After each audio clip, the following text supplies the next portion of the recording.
That's what the music industry is, right? They want your sadness. It's gotta be a really good sad song. And for it to be really good, you have to be fucking sad, you know? Get into a situation where you have to break up with somebody, or you just dive into the darkness more, and I don't know if I wanna be in that place anymore, because it gets to a point, you know, where I don't know if I'm doing it for the right feelings anymore.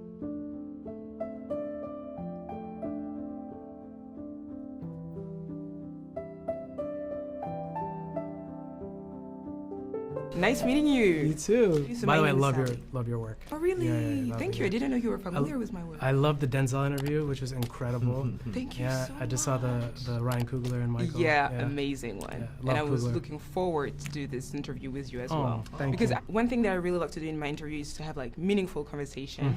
And I was really looking forward to have a conversation with you guys on mental health, feeling lonely, feeling overwhelmed, which are the topics that are addressed in this movie, Hurry Up Tomorrow. It's a huge emotional crisis by you, The Weeknd. It was very, I would say, heartbreaking, but so important as well to see the backstage of celebrity, because we always think that it's just glitter and fun. And so my very first question to you, how are you? Like, how are you? Thank you. How are you really? Oh, thank you so much. Sincerely, how are you? I'm good. I mean, the whole process was definitely very cathartic.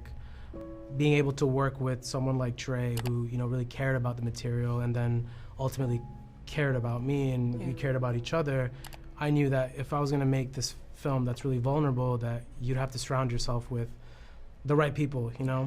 The real cathartic experience was finally watching the first cut and being absolutely blown away by it. And I mean, you've seen it, it's pretty emotional, and reliving some of the stuff in there, and closing that chapter, you know, and eventually it being a goodbye to that moment and that time. That time.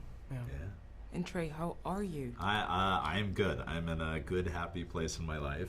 Got married not long ago. You know, life is good. I will say, I'll be honest. A lot of the mentality Abel's character is in, the rising anxiety, the feeling of being alone, all that stuff was stuff that was happening to me in the press for Waves. You know, probably the most depressed I've been in my adult life. You know, or maybe since my dad passed away from cancer. I didn't even want to make movies. I didn't want to make movies. I didn't want to watch movies. I just wanted. And then the pandemic hit. You know, very weird time. So that's why it's been a while. Yeah. And then when I met this guy and shockingly loved him and hit it off, never thought this would be my next movie. But then it was beautiful. We met in October. We're shooting a movie by February. Good energy, all connected, and Great. Yeah, I love that. I love the energy. Thanks for the question. Yeah. That's great. I'm happy too. What an icebreaker.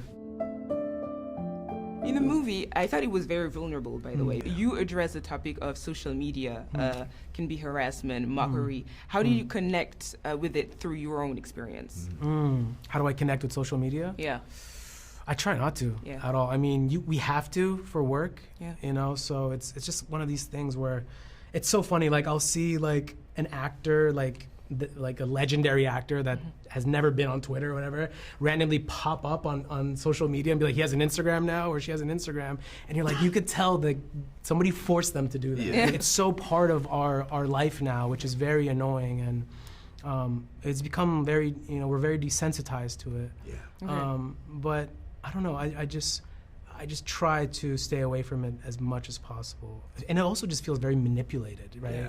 Social media feels very manipulated. You don't know what to believe anymore. You don't know what's honest. That's true. You know, That's so it's tough. It's tough to, it's tough to relate to it. Yeah. For me, I try to, I don't know, they clear the head, because like the second you start reading, even, I can't imagine for Abel, but for myself and my own films, you know, mean critic or comments or set, like if you take in all that toxicity and negativity, like it just starts dominating your head. So I don't know. If you could give any tips for mental health, what is something that you try to practice on a regular basis, or maybe even, I don't know, a sentence or a proverb that you go by, what is it? That's a pretty deep question. For me personally, I would say don't be discouraged by failure. I think failure is okay. I mean, I think it's huge. I think that's definitely my mantra. I feel like it's anybody that was great failed 100 times. Yeah. You know, sometimes their failures are privately, you know, in silence, and sometimes it's broadcasted for the whole world to see. Yeah. You know, but that's okay. I think if you're able to just take the L, you know, get up, you know, do this a little bit, you know, and just accept that you failed, which is fine, but use it as school. I think failure is the best school. Beautiful. For me, it's the best school. Absolutely. I didn't go to school, so I mean, I that's didn't all go I to have. I didn't go to film school, but you have to fail to learn. I mean, that's the only. I mean, and Artistically, as a person, as and everything. you don't want to fail later on when you've never failed, Exactly. and then don't know how to react when you do fail. Exactly. You know? I think the biggest thing for me is just being honest with yourself and don't bury stuff. You know what I mean? Like for me, it's probably with my wife, like making sure if I'm going through something. It's easy for me to like not to act like you're good, even though you got some heavy stuff on your head and wrestling some heavy stuff up here. But it's important to be transparent with the people you love and sometimes like communicate. You know, both my parents are therapists. It's like owning up to those emotions and talking about that, whether that's with a therapist or a person you love, does wonders. Like don't bury that stuff. Don't hide it, like confront it and express it. And I think it's just a healthier place to be. You know what I mean? So that's the biggest thing that would jump out for me. All your movie, I feel like they address mental health. Why do you like to address this type of topic? You know, with hindsight and thinking about it, one big thing is both of my mom and my stepdad are both therapists. I think I would have been a mess as a human if I didn't have them. I think I also had, you know, I was a younger kid with ADHD and highly emotional and could get angry, and then, you know, through them realizing like you gotta do self-work to grow as a person. I think all of that was really interesting to me. I'm just fascinated by, you know, kind of going to war with yourself, you know, and fighting your own demons. And I remember when we were creating the concert for the film, I pretentiously called it with Elliot like War of the Soul. Another topic that I loved to see being addressed is because in your music as well and in the movie, you address the theme of toxic relationships, loving each other but then hurting each other, breaking each other, abandonment. I want to know, do you know where it comes from, this type of this repetitive toxic scheme that we can hear in your music that we see in this movie again? Do you know where it stemmed from? Yeah, I mean, look, I think we're all kind of attracted to sad music. There's something about sad music that connects with us, that pulls at our heart. So I've always, you know, kind of connected with that type of music when I was younger. Yeah. And it's always just been a part of my DNA. Even films that make me cry, films that are darker, I've always kind of connected with them in some way. But I think, you know, it's a good question because I think ultimately what I wanted to do with burning this persona, this lighting it on fire and saying goodbye to it, it gets to a point, you know, where I don't know if I'm doing it for the right feelings anymore. It's like, yes, I can make sad songs, but the best sad songs are the ones that, you know, it really happened to you. And I don't know if I want to be in that place anymore because unfortunately as a songwriter you might have to put yourself in those positions. You know, maybe, you know, get into a situation where you have to break up with somebody, or you just dive into the darkness more, and it's something that like I don't want to be in my 40s and 50s still making work that I can't, you know, detach myself from it. And I think this film was probably a stepping stone for me to be like, all right, like there's something wrong with this person. He needs to face himself. They need to face each other, and he gets to be reborn. And I don't know if that's gonna happen, but it's like that's what the music industry is, right? They want your sadness. Yeah. And you gotta just keep turning them out. Yeah. And it's gotta be good. It's gotta be really good sad song. For it to be really good, you have to be fucking sad, you know?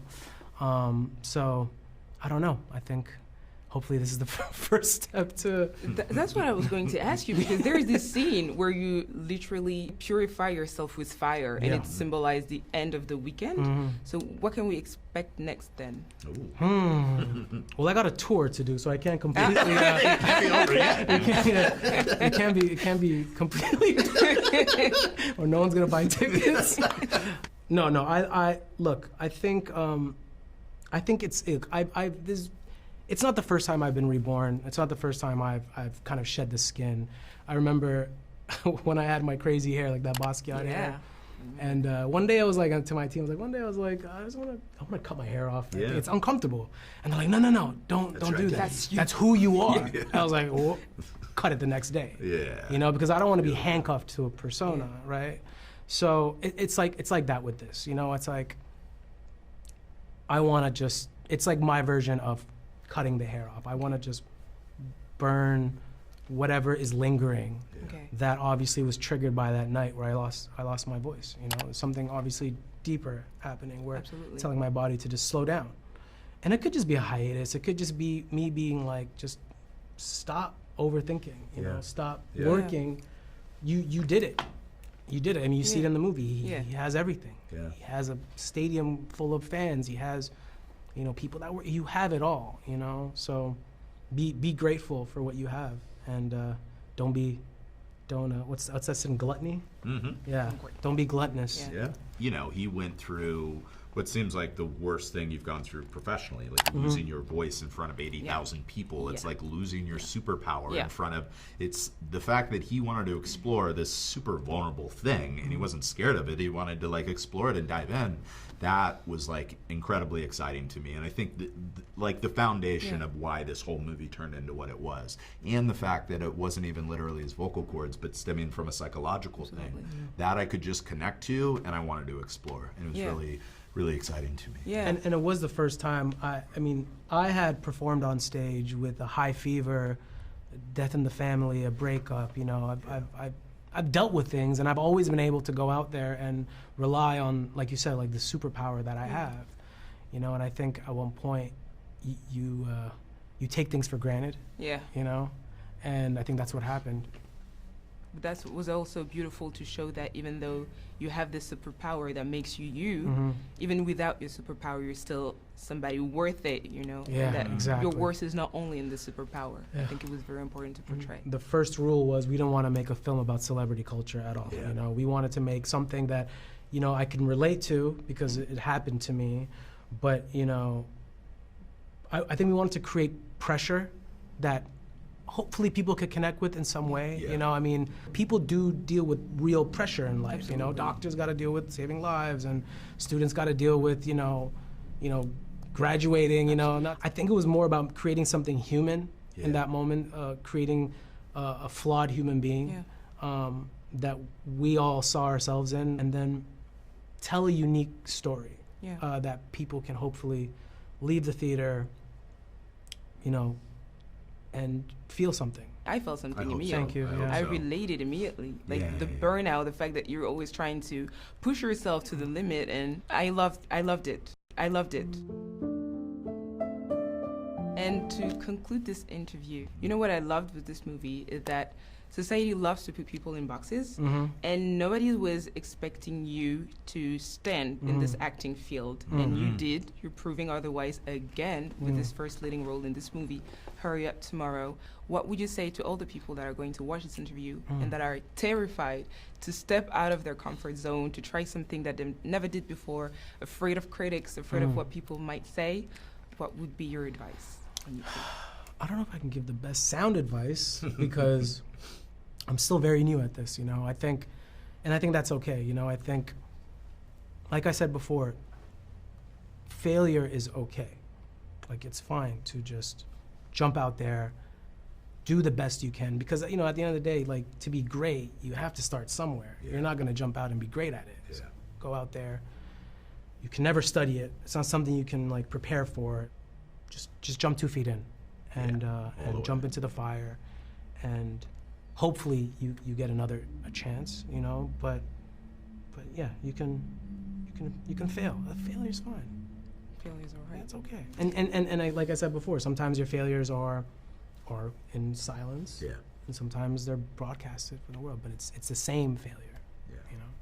And not, the first thing that goes in, I just think, as like a young filmmaker and kid, I'm just like, you have to go outside of your comfort zone. You have to take, if you don't take risks, nothing great is ever going to come. So if you don't take that plunge, if you don't push yourself, if you don't go, nothing's going to happen. You have to do it, and that to everything, man. Like to life, to relationships, to your art, to whatever you're going after. If you don't do that, you don't want to live a life of regret. You know what I'm saying? So just like push yourself, go outside of that comfort zone and go for the things. Take the risks. Take you the never swings, want to be take comfortable. the chances. No. Ever. No. Even when I'm performing, before I go on stage, I'm always nervous because you care. You know, you never want to lose that thing. If you're not nervous, then you just don't care anymore. Yeah. Right.